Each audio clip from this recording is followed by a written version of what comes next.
Hola a todos, bienvenidas y bienvenidos a Neurociencias, Factores de Riesgo para la Salud, un programa donde exploramos el funcionamiento del cerebro, los riesgos que lo amenazan y los avances científicos que nos ayudan a protegerlo.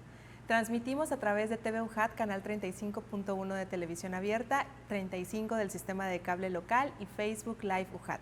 Este programa es realizado gracias al esfuerzo entre la Universidad Juárez Autónoma de Tabasco y la Asociación de Neurólogos de Tabasco con el objetivo de acercar el conocimiento neurológico a nuestra comunidad.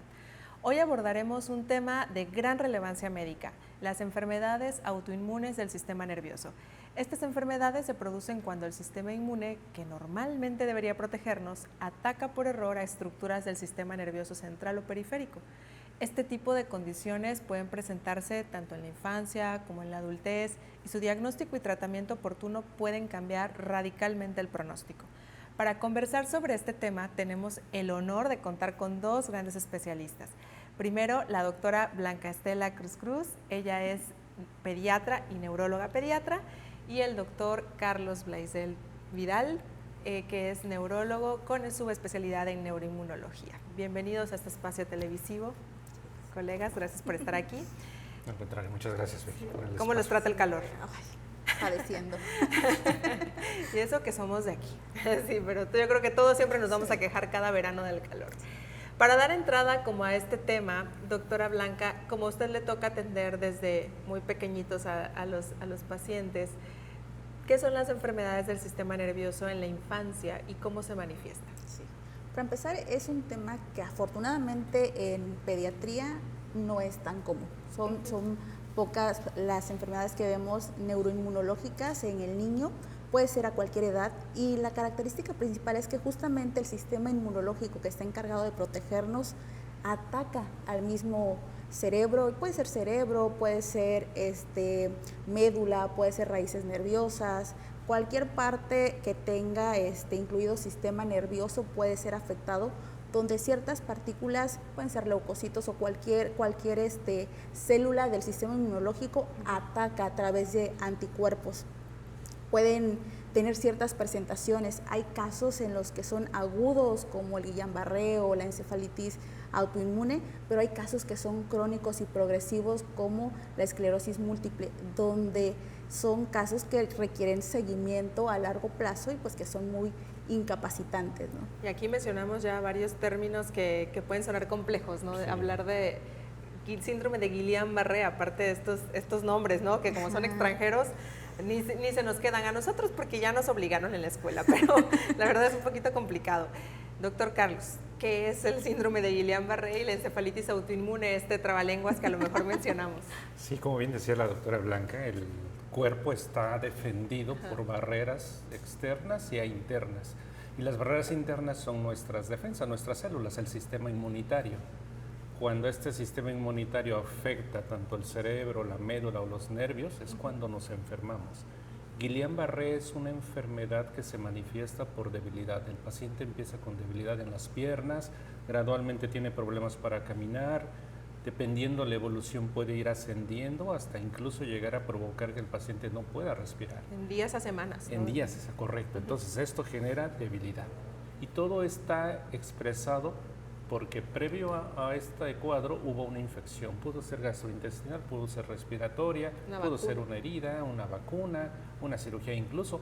Entonces cuando hay a un agente que entró al cuerpo y me provoca una enfermedad, mis defensas van contra ese agente. Pero resulta que mis defensas se equivocan y en lugar de seguir atacando a mis enemigos, resulta que atacan a mi cuerpo y es ahí donde se presenta la enfermedad. Recordemos que los nervios periféricos son como un cable con un plástico, un recubrimiento.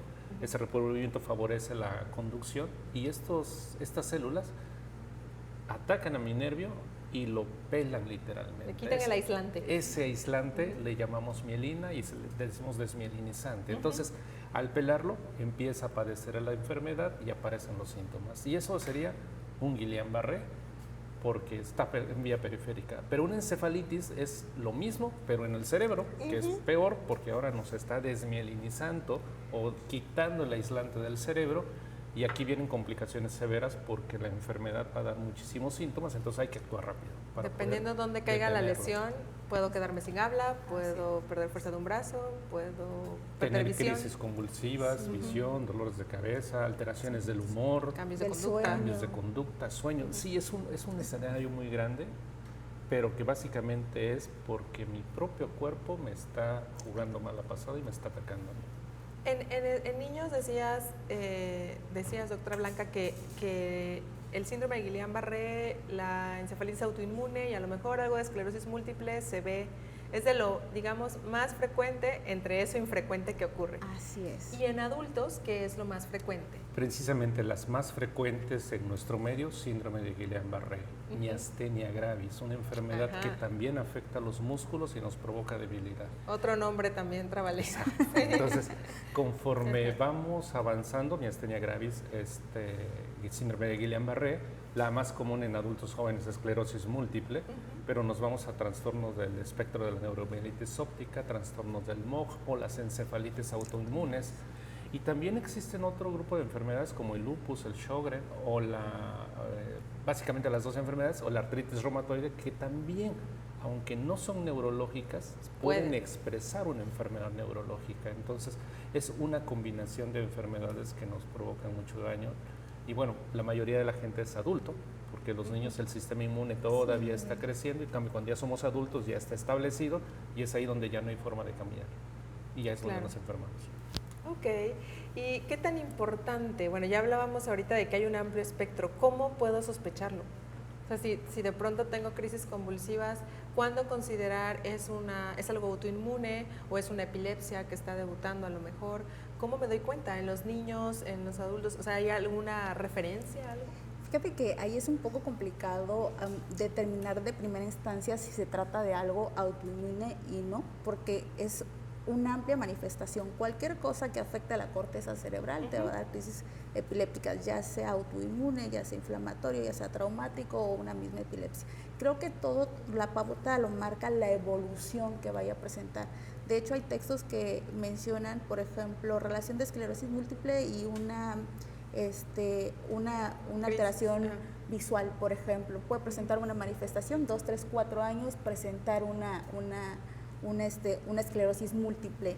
Puede ser, en el caso de las encefalitis autoinmune, lo primero que presenta es encefalopatía, entonces su alteraciones del estado de conciencia o puede tener convulsiones, y hasta que empezamos a ver la evolución es que sospechamos que se trata de algo autoinmune. Como bien sabemos, no es algo común, entonces siempre que se presenta un cuadro así, lo primero que piensas no es en algo autoinmune, piensas en algo infeccioso, entonces vas descartando y según vaya evolucionando o según las características ya determinas el cuadro o el origen. Lo mismo pasa con Guillain-Barré, o sea, pensamos en debilidad y es más común que se piense en cualquier otro origen hasta que se va manifestando, es que vamos determinando cómo. O como decía el doctor Carlos, o con el antecedente. Ándale. Sí. Tuvo una cirugía. Y por otro lado son enfermedades que empiezan de manera gradual, pueden tardar más o menos una semana, 15 días, un mes, empiezan a evolucionar poco a poco. Nosotros como personas normales tendríamos que sospechar en una enfermedad autoinmune cuando previamente somos sanos. Exacto. Y en cuestión de una semana, 15 días empezamos a enfermarnos. Dolor de cabeza, problemas de conducta, problemas de memoria, problemas para caminar, pérdida de fuerza, dolor, pérdida de algún sentido como la visión, el gusto, el oído, y entonces empezamos a tener cosas extrañas, ¿no? Y esto nos tiene que llevar a consultar a un médico. Nosotros como neurólogos lo primero que hacemos es una exploración. Claro. Revisamos al paciente y con eso tenemos una idea de dónde está fallando el sistema nervioso.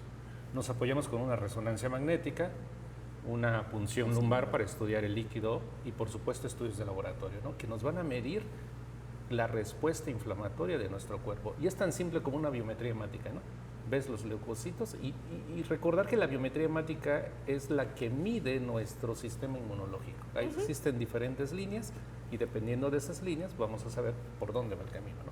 Pero sí, definitivamente es evolución gradual, síntomas extraños y nuestro apoyo es con la exploración, la resonancia, y ya con eso podemos empezar a Darnos buscar una idea, ¿no? de dónde está el daño, ¿no? Es bien importante esto porque a lo largo de otros programas hemos hablado de enfermedad vascular cerebral, por ejemplo, que es infartos, hemorragias, y esto es, estaba yo bien y un segundo después ya no estoy bien, tengo que sospechar que es algo vascular, ¿no? Y acá es diferente, acá se estaba yo bien, al día siguiente no estaba yo tan bien y conforme pasan los días voy empeorando o manifestando otras cosas, ¿no? Correcto. Y otra característica con los pacientes es que son gente joven, pacientes jóvenes. Pues estamos hablando de niños de 8, 10, 12 años, 15, 25, 30 años. En edad productiva. Y luego las mujeres, ¿no? Otro punto. Desafortunadamente las mujeres son más propensas a desarrollar enfermedades autoinmunes. ¿Hay algo identificado por lo que esto ocurra? Sí, básicamente al nivel hormonal o estrógenos son los que favorecen el crecimiento inmunológico. Entonces, las mujeres tienen estas hormonas, generan más cambios. La respuesta es más ruda. Más rudas a la inmunología. Los hombres somos como que más lentos, más ordenados, más cuadraditos, entonces no tenemos tantas variaciones, mientras que la mujer sí. Y además en el ciclo ovulatorio tienen muchas manifestaciones, exacerbaciones hormonales, entonces va cambiando el sistema inmune de una forma gradual, de repente cambia, baja, sube, y esto genera una respuesta diferente. Por eso, tanto en reumatología, que es una especialidad que también ve muchas enfermedades autoinmunes, lupus, artritis reumatoide, síndrome de Sjögren, también es más frecuente todo eso en mujeres. Esa es la explicación. Sí, Desafortunadamente el sistema inmune es muy variante en las mujeres, no tanto en los hombres, entonces esa es la explicación por qué hay mujeres que se enferman más rápido. Y por qué jóvenes, que justo tienen más estrógenos, ¿no? Exactamente. Sí. Aunque sí también se puede presentar en personas adultas mayores, menos frecuencia. Eso pero es sí. algo que se llama inmunosenescencia, que es cuando nos vamos envejeciendo, pero también va envejeciendo nuestro cuerpo por fuera y por dentro, y el sistema inmune va cambiando, va envejeciendo, entonces la respuesta a los agentes externos ya no es tan rápida como era cuando éramos jóvenes, ¿no? Entonces nos exponemos a enfermedades. Cada vez creo que vamos encontrando más relación, o cómo lo valora usted como neuroinmunólogo, del sistema inmune con el sistema nervioso. Totalmente, porque el cerebro, el sistema nervioso está forrado o está defendido por la barrera hematoencefálica, ¿no? Que básicamente, es una aduana. Exacto, Bueno, que básicamente es un filtro que evita que pase cualquier cosa, pero este filtro está dado por el sistema arterial o vascular en la sangre, y ahí van todas las defensas. Todo nuestro sistema inmune que nos defiende o nos ataque, allí va. Entonces todo pasa por el cerebro o la médula espinal, y por lo tanto está muy ligado. Cuando se rompe este equilibrio, que puede ser por cualquier infección, es cuando se rompe la barrera y estamos ya dentro del sistema nervioso. Eso es lo que explica por qué nos pasa todo esto, ¿no? Claro, y cada vez más, antes creíamos que incluso no había ganglios linfáticos y todo este sistema inmunitario que tenemos, o esa estructura, la infraestructura, digamos, que tenemos en el resto del cuerpo, que no había en el cerebro. Sin embargo, pues ya hemos demostrado que sí hay un sistema. Efectivamente, eso ha venido a cambiar mucho la esperanza o la perspectiva de las enfermedades inmunológicas, porque era algo que no se sabía que existía, o si existía un sistema inmune. Sin embargo, del 2000 para acá ha ido creciendo el tema de la inmunología, porque antes del 2000 no sabíamos que existía eso. Después del 2000 sabemos. Neuroinmunología. Entonces porque ahora además se es un crea, mundo, ¿no? es un mundo diferente, y se crea la neuroinmunología que no existía, ¿no? Pero vaya, es lo que está pasando. Sí, claro. Y no es que estas enfermedades no hayan existido antes, sino no eran identificadas. A lo mejor no teníamos tantas herramientas para identificarlas. Sí, no había herramientas, no había diagnósticos, no había muchas cosas que hoy tenemos, y que hoy, gracias a todo ese avance, podemos conocerlas. Tenemos pronósticos, tenemos tratamientos, tenemos opciones que le podemos brindar a las personas, y sabemos que existe esta enfermedad, que ya no son cosas que las dejamos escondidas o que no sabemos que tienen. Ahora, ¿esto puede ser mortal? Depende, todo depende, como todo en la vida depende, depende de cada caso, o sea, de las complicaciones. Realmente, hablando del paciente pediátrico y hablando de mortalidad y de pronósticos, definitivamente al paciente pediátrico le va a ir mejor, justamente porque este sistema inmunológico y el neurodesarrollo también está en proceso. Entonces tienen periodos más cortos de recuperación, tienen mayores probabilidades de recuperación al 100%, al menos hablando de Guillain-Barré.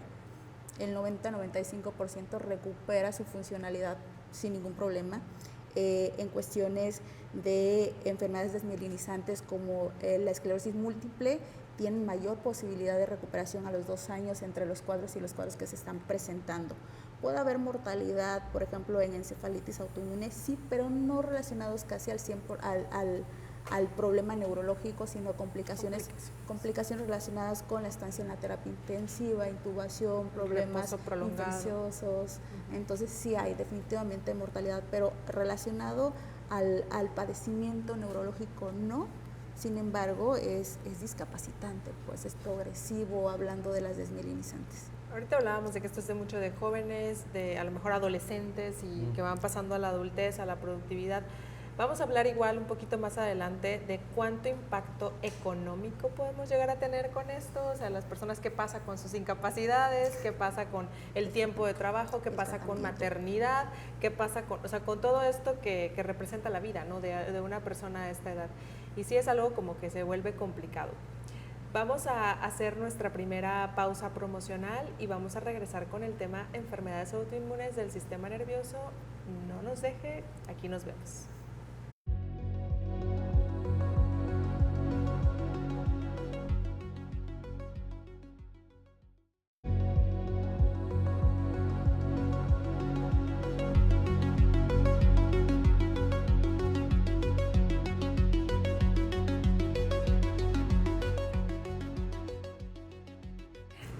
En este segundo bloque profundizaremos en los mecanismos de las enfermedades autoinmunes, cómo se diagnostican y los tratamientos disponibles actualmente con los doctores que me acompañan el día de hoy, la doctora Blanca Estela Cruz, neuropediatra, y el doctor Carlos Blaisdell Vidal, neuroinmunólogo. Y bueno, estábamos hablando de como una introducción a este mundo de cómo se presentan estas enfermedades que pues no tienen como una característica específica, ¿no? Si a lo mejor en otras cuestiones del intestino decimos tiene diarrea, tiene fiebre, no puede comer, a lo mejor tiene un rotavirus, ¿no? Y acá no necesariamente es tan evidente como con otras enfermedades. ¿Qué pasa, por ejemplo, decían, se aloca el sistema inmune y las mujeres nos toca más? Yo como mujer o como hombre, ¿puedo prevenir esto? ¿De alguna forma? Solamente existe una y básicamente es mantener al sistema inmune en equilibrio. Y hay 3 cosas que podemos hacer. 1, dormir bien. La vía larga, y viene de nuevo. Tenemos que dormir bien. ¿Y cuánto es bien? Por lo menos entre 6 y 8 horas, tener un buen sueño para poder descansar. Segundo, actividad física. Tenemos que tener actividad física regular y eso implica por lo menos caminar 30 minutos diario. Y tercero, la alimentación. Parece comercial, pero frutas, verduras y legumbres son las que favorecen el sistema inmune. Existe la idea de que en el intestino se procesa la mayor parte de nuestras defensas. De hecho, es una parte muy localizada entre intestino y cerebro. Entonces, si comemos bien, tenemos una buena digestión, comemos bien, hacemos ejercicio, microbiota, ¿no?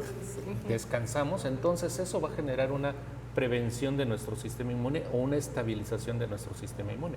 Y ahora que mencionas la microbiota y todos los lactobacilos que hay en el comercio, todo va enfocado a eso. Pero un lactobacilo sin una buena comida y sin un buen ejercicio, híjoles, no nos va a ayudar realmente. Lo comparamos luego con, o sea, me río porque en todos los programas han de decir las personas, ya no vamos a sintonizar este programa porque todo acaba en coma bien, duerma bien, haga ejercicio, persígnese, ya. Eso es todo lo que podemos hacer.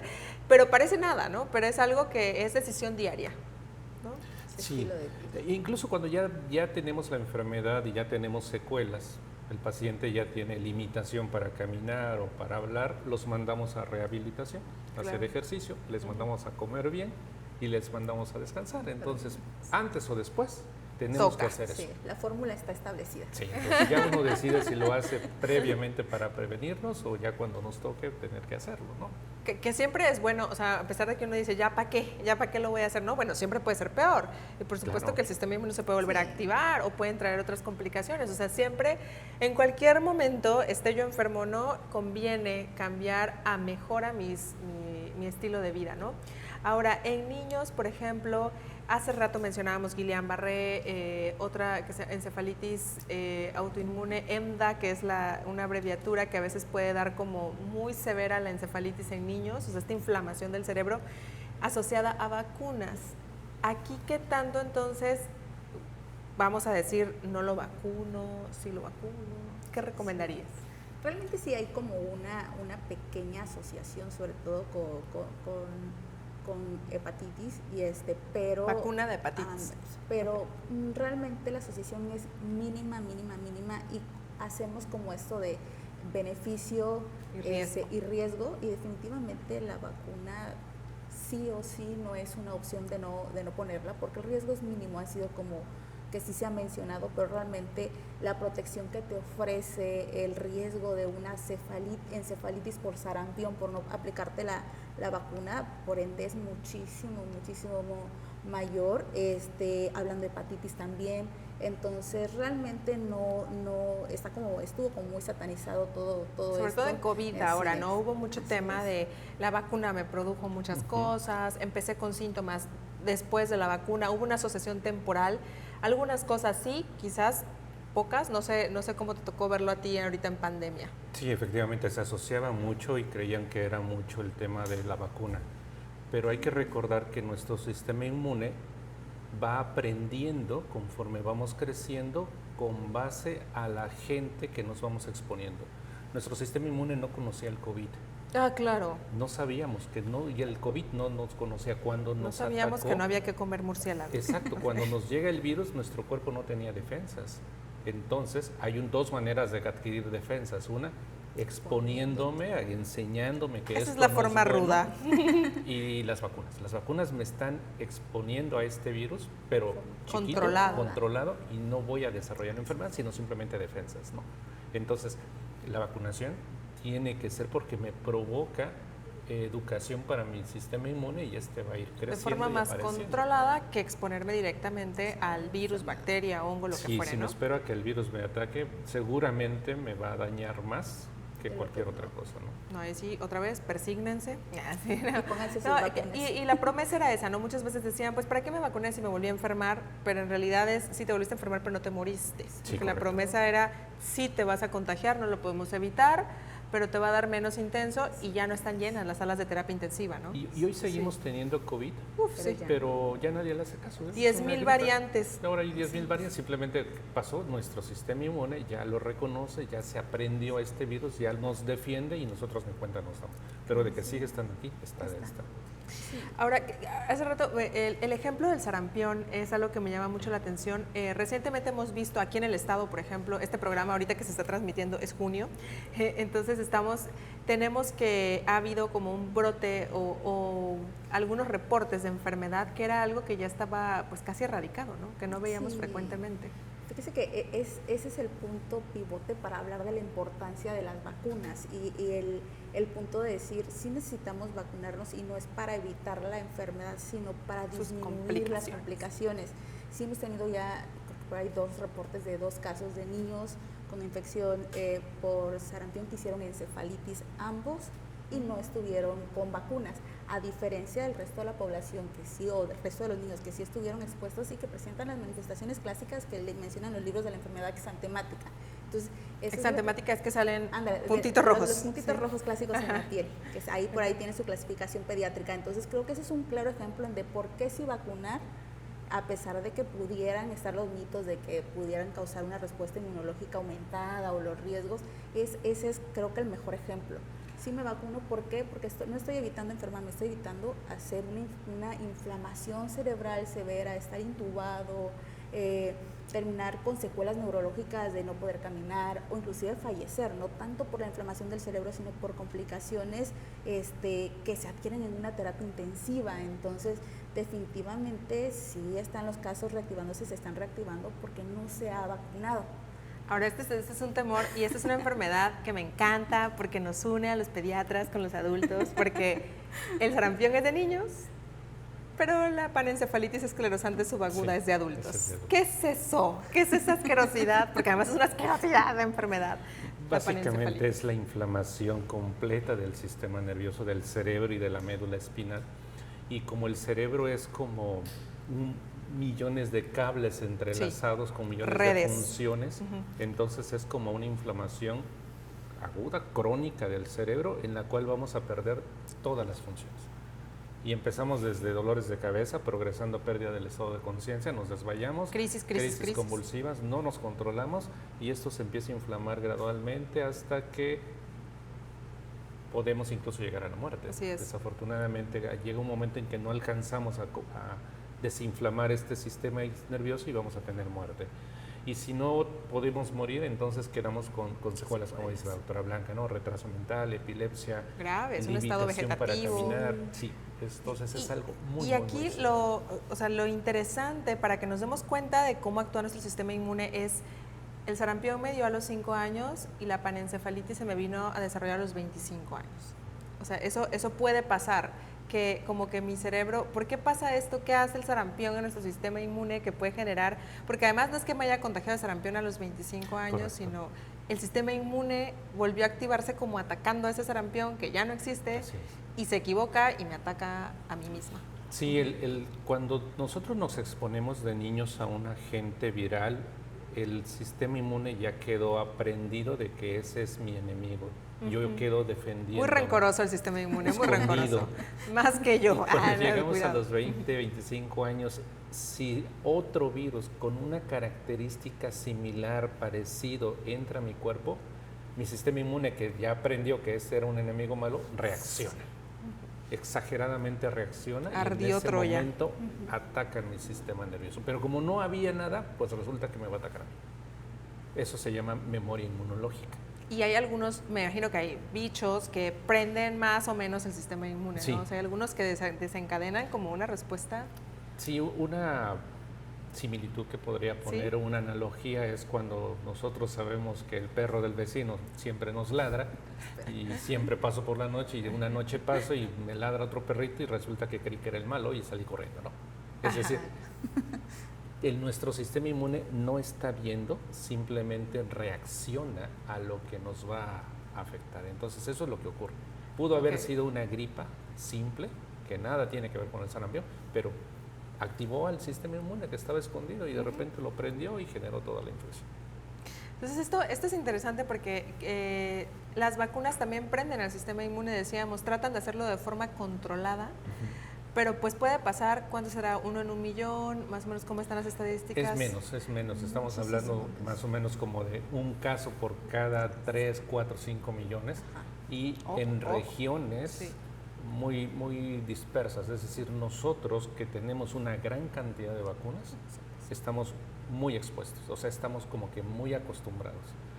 Pero las personas que viven en lugares donde no tienen mucho acceso a vacunas, las vacunas son ocasionales, ellos están más expuestos porque no están acostumbrados a ponerse vacunas.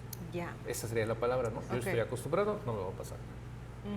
Entonces hay comunidades en el país, en México, por ejemplo, en el norte de México, donde hay grupos de personas que no quieren las vacunas.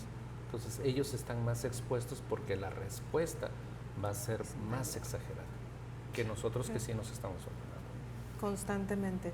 Sí, entonces la vacunación es relevante porque se creó, porque justo lo que decían, ¿no? Es más el beneficio de que no me dé esa infección o me dé de forma muy leve, a que no vacunado me llegue a dar, puede ser catastrófico, incluso mortal, ¿no? De las que existen, hepatitis, sarampión, rubiola, que ya hasta lo escuchamos y a lo mejor, pues yo no conozco a nadie con rubiola, o sea, ya no nos tocó vivirlo, ahora estamos viendo otra vez el sarampión cuando a lo mejor de niños, pues solo nos toca, de niños, de estudiantes, nos tocaba ir a poner el Sabin a los niños y las gotitas rosas son el refuerzo de esa, y que a lo mejor el esquema de vacunación también es diferente en cada país porque depende de qué infecciones prevalezcan, ¿no? En cada región, por eso si usted va a ir a África le piden la de la fiebre amarilla, ¿no?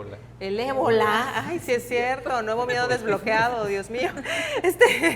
Este programa es de mal viaje, señores, así de mucho mal viaje porque hay muchas cosas que pueden atacarnos y generar una respuesta exagerada. Pasó con el COVID que descubrimos que justamente era el mismo virus, diferentes cuerpos, diferentes reacciones. Y consecuencias, ¿no? Después. Y a veces decíamos, era joven y se murió por COVID. Entonces, ¿qué pasa ahí? Hombre, mujer, ¿qué ocurre? La respuesta inmune es diferente al mismo agente y va a depender mucho de lo que les decía, sueño, alimentación, actividad estamos muertos. física. Entonces, sí vamos a reaccionar de manera diferente al mismo agente.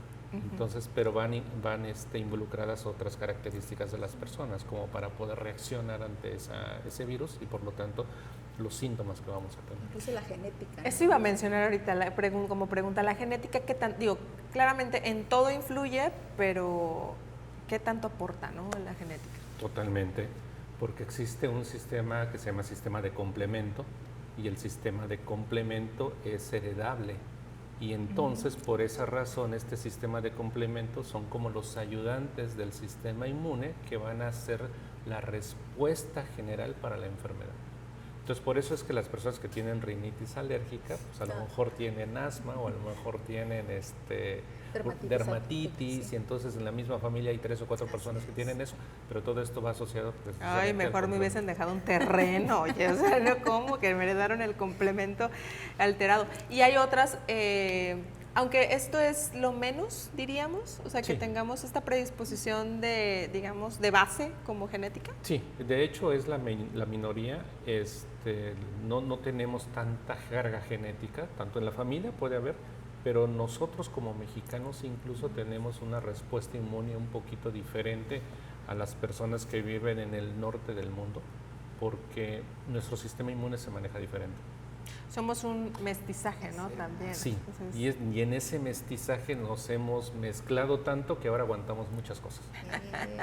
¡Qué maravilla! Beneficios, señor. Siempre nos quejamos, algo, ¿no? Siempre nos quejamos de México mágico, pero en esta magia nos combinamos de forma que nos protege para algunas cosas. Y luego lo vemos, invitamos a un pariente de otra región, ¿no? Venimos de Estados Unidos o de Canadá y dices, se murió de una diarrea casi por un taquito y tú con tu tifoidea feliz, ¿no? Sí. Ese es un excelente ejemplo, ¿no? Cuando vienen extranjeros se enferman y nosotros estamos cenando unos tacos. Exacto, ¿no? Como si estaba tan buena la salsa, ¿no? Entonces, el sistema inmune estamos viendo que actúa de formas un poco misteriosas a veces, ¿no? No podemos saber, es algo que no se ve y que a veces no podemos medir hasta que se activa, ¿no? Dependiendo de cómo se activa. Y ahorita me gustaría saber como que se requieren, tenemos en Tabasco los estudios para hacer el diagnóstico de estas enfermedades autoinmunes. ¿Contamos con el arsenal? No al 100%. Por ejemplo, tenemos un resonador para hacer investigación dentro de las lesiones, pero como les decía, la forma de identificar realmente la enfermedad autoinmune son midiendo anticuerpos específicos para las enfermedades, son muestras que se toman en sangre, se mandan a un laboratorio. No todas las tenemos aquí en Villahermosa, sin embargo, hay laboratorios o tenemos algunas personas que las hacen que pueden tomar la muestra aquí y mandarlas al extranjero. Solamente que eso se lleva un proceso de por lo menos 10, 15 una días. Gestión, entonces, mientras tanto, ¿qué hacemos, no? O sea, vamos a llegar al diagnóstico, pero tal vez un poco tarde, ¿no? Y de eso justamente y de la relevancia de hacerlo temprano vamos a platicar después del corte. Vamos a hacer nuestra segunda pausa y vamos a regresar hablando sobre el impacto de hacer el diagnóstico temprano, qué opciones tenemos, cuál es el pronóstico. Vamos a la pausa y volvemos.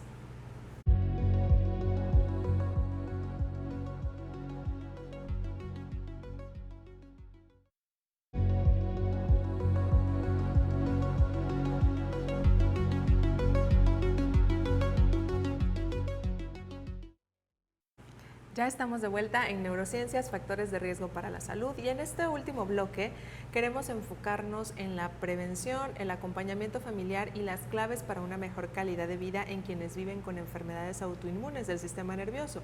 Porque platicábamos, doctora Blanca, que hay algunas que son agudas, como el Guillain-Barré, como la encefalitis autoinmune, que generalmente ocurrió, se prendió, se apagó con tratamiento y ahí quedó el asunto.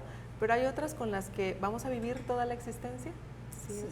Sí, hablando específicamente de las desmielinizantes del sistema nervioso central, como mencionamos, esclerosis múltiples, neuromielitis óptica, definitivamente. Miastenia gravis. Y miastenia, que no es tan común en niños, pero las primeras dos pudiera ser que sí se presenten, aunque Tabasco tiene como algún factor protector, debe ser por el sol, la vitamina D o algo así. ¿Qué? El sol es un factor protector, así yo siento que nos tiene Diosito con una lupa, así viendo si nos extermina lentamente. Sí, porque justamente somos de las zonas que menos presentan ese tipo de casos. La verdad es que he visto como 2, llevo como 3 años aquí, y en el centro del país hay muchísimo, vivimos de las desmielinizantes en el centro del país, hablando del paciente pediátrico.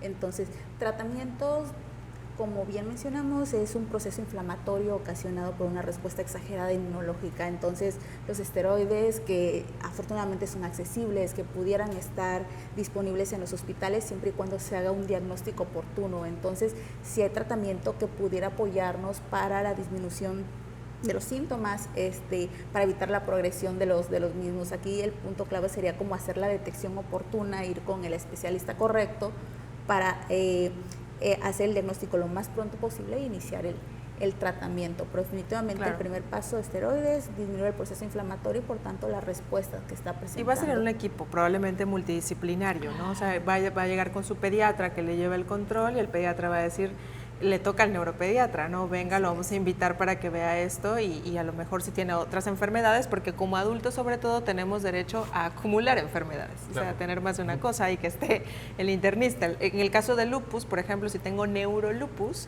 no solo lo ve el neurólogo, sino lo ve el reumatólogo, a lo mejor alguien más, o sea, un internista, dependerá qué tantas alteraciones tenga el paciente, ¿no? Sí, como bien dice, como adulto se agrega también diabetes, hipertensión. Entonces esas dos enfermedades el combo cuates aumentan la respuesta que va a tener a las otras enfermedades y entonces hay que tener cierto cuidado con el uso de los medicamentos, hay que mantener un equilibrio entre todas las enfermedades para poder tener una respuesta adecuada. Aquí es una terapia, o sea, el tratamiento tanto para los que son como de que se prenden muy rápidamente agudos como de los que son crónicos, en este caso pues mencionabas, doctor Carlos, esclerosis múltiple, neuromielitis óptica y miastenia gravis son quizás las más prevalentes de enfermedades autoinmunes crónicas. Sí, son las más crónicas. Tenemos muchos tratamientos y el tratamiento va en dos caminos. Primero, quitar la fase aguda cuando el paciente tiene una crisis. Apagar al sistema inmune. Controlarlo. Entonces podemos usar esteroides, podemos usar inmunoglobulina, podemos usar plasmaféresis, ¿no? Y ya que tenemos el control de la enfermedad en la fase aguda, entonces viene la fase de sostén y a partir de aquí podemos continuar con ciclos de inmunoglobulina, podemos usar anticuerpos monoclonales, inmunomoduladores que van a ir, o inmunosupresores también, que van a ir modulando esa respuesta para mantener estable a la persona durante mucho tiempo. Volvemos a la frase y el viejo adagio de ni mucho que quema el santo ni tanto que no lo alumbre, apagarlo lo suficiente para que no nos ataque y nos esté destruyendo, pero que quede algo de actividad para que no esté yo expuesto a infecciones y otros agentes, ¿no? Sí, básicamente. ¿Y qué puede hacer la familia, en este caso, por ejemplo, con un niño que tiene esclerosis múltiple o neuromielitis óptica? El niño deja de estudiar para su vida. ¿Cómo cambia la vida de alguien así? Definitivamente esto no es una enfermedad de un individuo, es una enfermedad social donde no solo está incluido el paciente, la familia, el ambiente, la escuela. Casi el 48% de los pacientes que padecen esta enfermedad no solo tienen enfermedad hablando físicamente de discapacidad para caminar, para moverse, sino también tenemos alteraciones en cuestiones de trastornos del ánimo, depresión, ansiedad. Atención. Sí, hay también problemas cognitivos, entonces llegar a la escuela como que ya no es tanto la opción. Entonces la recomendación es siempre como buscar grupos de apoyos. Hay grupos ya, Facebook es como la conexión para todo, grupos, familias que también tienen el mismo Seguro los jóvenes dirán que ya eso es de viejitos y que lo de hoy es el TikTok. Sí, definitivamente. Hay comunidades en TikTok. Entonces, creo que el apoyo integral, creo que la sociedad debe prepararse también para aceptar a estos chiquillos, la familia, apoyarse de personas que también tengan como en común eso, informarse de la calidad de vida, de los cuidados, de estos eventos agudos, cómo detectarlos tempranamente también, o sea, aprender a conocer a tu paciente y decir, bueno, como que se está otra vez prendiendo este asunto. Es una enfermedad que puede estar ahí como bien controlada y de pronto tener exacerbaciones, ¿no? Y estar como aprender, empoderar como a tanto a la familia como al paciente puede ayudarlo a prevenir y a tratar de forma oportuna cualquier brote. ¿Cómo la pasa el adulto? Igual, mira, cuando parte importante es que recordar que la enfermedad es gradual y de repente va y viene, como que tiene pequeños brotes. El apoyo de la familia es muy importante. Y en segundo, es tan complejo los síntomas y tan aislada la forma de diagnosticarlo que los grupos de autoayuda sirven mucho porque nos enseñan cómo identificar los síntomas. A mí me pasó así, a ti te pasó así. Entonces, y entonces lo vamos divulgando y lo vamos platicando con todas las demás personas y entonces vamos a decir, yo tengo algo parecido, mejor voy y me prevengo y me atiendo y veo que sí, eso no es, ¿no? Pero los grupos de autoayuda tienen esta función, sobre todo dar información un poco más extensa, más precisa, con un lenguaje más claro de lo que nosotros luego no podemos hacer o no tenemos el tiempo para hacerlo, pero el conocer toda esta estructura de los pacientes ayuda mucho. Y la familia, por supuesto, juega un papel muy importante. Desafortunadamente, estas enfermedades, cuando las tratamos un poquito tarde o no llegamos a tiempo, dejan secuelas. Entonces, estas secuelas tienen que modificarse con el apoyo de la familia. Cómo nos cambia toda la estructura familiar, la estructura de la dinámica de la casa, el tema de los niños que luego dejan de ir a la escuela, los adultos que dejan de trabajar. Que no necesariamente, no debería pasar. Actualmente hablamos más de inclusión en ese nivel de que aprendamos a tener compañeros con necesidades distintas, ¿no? Y que sigan. Sí, sin embargo se afecta mucho la parte laboral cuando son adultos, porque como decíamos al principio, son gente joven, que está en la vida reproductiva. ¿Cómo voy a ir si no veo? Que se van a trabajar, exacto. Entonces, ¿qué tanto le va a afectar esto para desarrollar su vida? Entonces, sí es un tema de cuidados, de atención, y los grupos de autoayuda son muy útiles para que se apoyen. ¿Tenemos grupos de ayuda aquí en Tabasco? En Tabasco para desmelinizantes la verdad es que yo no he visto. O sea, sí, existe la Asociación de Pacientes con Esclerosis Múltiple. Bien. Precisamente el día 30 de mayo fue el Día Mundial de la Esclerosis, el 31 hicieron una reunión. Entonces, este grupo de ayuda se dedica a eso. Cualquier duda que yo tenga con esclerosis, voy y les pregunto y ellos me dicen sí, puede ser, o nos canalice con alguien, ¿no? Está el grupo para lupus eritematoso sistémico también en Tabasco. Y obviamente hablando de lupus, no solamente ve lupus, sino ve otras enfermedades reumatológicas. Que son menos frecuentes a lo mejor, pero que las adoptamos, así las abrazamos. Básicamente lo que hace uno es adoptarlos. Por ejemplo, neuromielitis óptica la apoya esclerosis múltiple.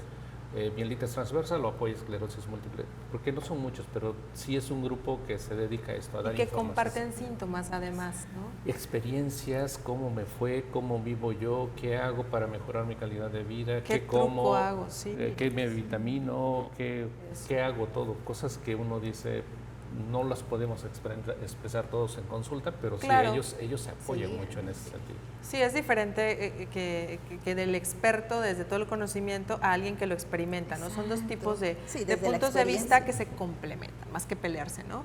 ¿Y qué pronóstico tienen estos pacientes si reciben tratamiento apropiado? Sobre todo hablando de las limitaciones o la discapacidad que pudiera provocarse. Entonces, si estamos a tiempo, si detectamos los cuadros agudos y llevamos un buen sostén, podemos ir limitando a largo plazo la discapacidad, o sea, podemos prolongar más el tiempo de funcionalidad, que en algún momento con las recaídas pudiera complicarse, pues, pero el plan es prolongar la mayor cantidad de años de funcionalidad.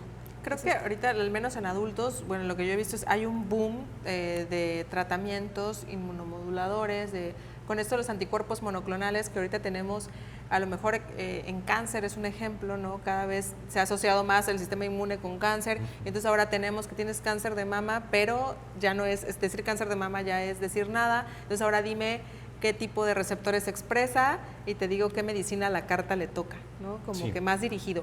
Acá pasa lo mismo. Sí, así está pasando en el cerebro, en neurología está ocurriendo lo mismo. Se han identificado que cada enfermedad tiene diferentes receptores, diferentes moléculas que pueden funcionar y entonces se han desarrollado muchos medicamentos. Te decía, del 2000 al 2006 teníamos 1 o 2 medicamentos para esclerosis múltiple y hoy tenemos 22 fármacos que pueden funcionar.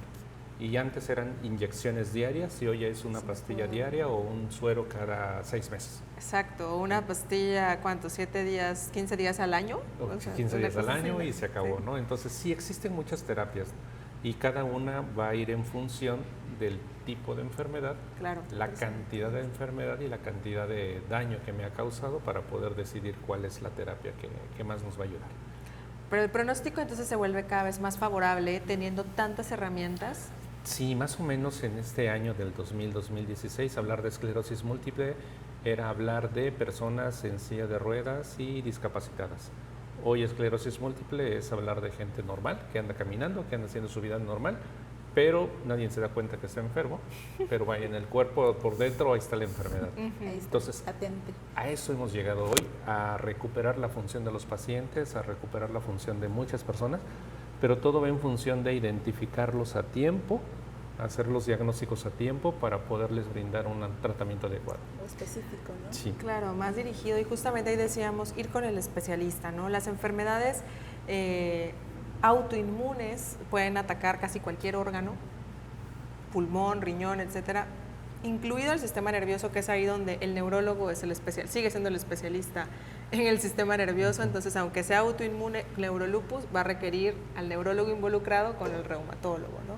O sea, el equipo. Y acá, por ejemplo, ¿qué mensaje daríamos a los niños, a las familias de niños que viven con una enfermedad autoinmune? ¿Qué recomendaciones? Sobre todo la triada que mencionamos. que el otro día tenemos un programa, véanlo por ahí, por cierto, de uso de pantallas en la infancia. Quedé en shock, véanlo señores, pasé de shock en shock. ¿De cuánto tiempo? O sea, de 0 a 2 horas diarias, y cuánto tiempo pasamos nosotros en pantalla, y cómo afecta justo melatonina, hormona de crecimiento, y el dormir, o sea, me quita horas de sueño. El sueño es fundamental, tengas una enfermedad inmunológica o no. Obviamente, a pesar de ya tener el diagnóstico, la alimentación, la actividad física, tratar de integrarse, obviamente apegarnos a los tratamientos, las detecciones oportunas de estas como recaídas, y sobre todo tener la convicción de que ha cambiado el pronóstico, pues claro, que ya no es una enfermedad, una sentencia. Así es, progresiva, discapacitante. Entonces, creo que esos términos como que ya se pueden estar cambiando siempre y cuando se haga la detección y el seguimiento oportuno. Entonces, ese sería el mensaje, cambiar como ese estigma, porque todavía nos falta como este tipo de programas nos sirven para propagar este tipo de información, porque hay todavía muchas personas que siguen creyendo que esclerosis múltiple o otras enfermedades desmielinizantes es igual a discapacidad. Vete comprando tu silla de ruedas, ¿no? Entonces, ya no. Entonces, creo que ese es el mensaje. Es un gran mensaje esperanzador. Doctor Carlos, ¿tú qué le darías de mensaje a los adultos que viven con enfermedades autoinmunes del sistema nervioso? En primer lugar, mantener siempre contacto con sus médicos, hacerse las revisiones frecuentemente, las pruebas adecuadas. No hay que olvidar que esta es una enfermedad que de repente baja, se apaga, se esconde y sin decir nada vuelve a aparecer. Crónica. Entonces, siempre hay que estar bajo vigilancia y, por supuesto, otra vez, hacer ejercicio, dormir bien, comer bien, cuidarse, porque desafortunadamente es la única forma que tenemos externa, que no sean fármacos, que nos va a modificar nuestro sistema inmunológico. Y el apoyo emocional, tanto de entre pacientes en los grupos de apoyo, como de los cuidadores también, que les toca también vivir en otro cuerpo, ¿no? Lo que le está pasando a mi ser querido, puede ser complicado, y creo que eso vale la pena que también, que como decías ahorita, que existen estas asociaciones en Tabasco, es buenísimo, ¿no? Y si no, pues buscarlas en línea, a lo mejor no en Facebook, en TikTok, o donde lo podamos encontrar. Y pues para cerrar, me gustaría pedirles a ambos este mensaje ahorita que nos decían a las familias, a las personas que a lo mejor es mi vecino, mi compañero de trabajo, apoyarlo para que se reintegre, apoyarlo para que siga su tratamiento, regañarlo si no va o abandonó, porque luego se sienten muy bien y ya abandonan, ¿no? Como que el seguimiento, y esto se recrudece, puede reactivarse. Vimos ya sobre la importancia del diagnóstico temprano, el tratamiento integral y el acompañamiento de estas enfermedades. Entonces, yo creo que aquí no me queda más que agradecerles de verdad por iluminar este espacio con su conocimiento. Gracias a la doctora Blanca Estela Cruz, neuropediatra, y al doctor Carlos Blaisdell Vidal, que es neuroinmunólogo, que los tenemos aquí con nosotros en Tabasco, que están listos para atender y compartir, además de ejercer la experiencia en este tema tan importante. Gracias también a ustedes por acompañarnos en Neurociencias, Factores de Riesgo para la Salud. Este programa, recordemos, es una colaboración entre la UJAT y la Asociación de Neurólogos de Tabasco, que son nuestros invitados generalmente. Y para más información y actualizaciones, síganos en nuestras redes sociales, en Facebook como Asociación de Neurólogos de Tabasco y en Instagram como ANTAP-AC. Se despide de ustedes la doctora Victoria Serino Palomino. Hasta la próxima edición.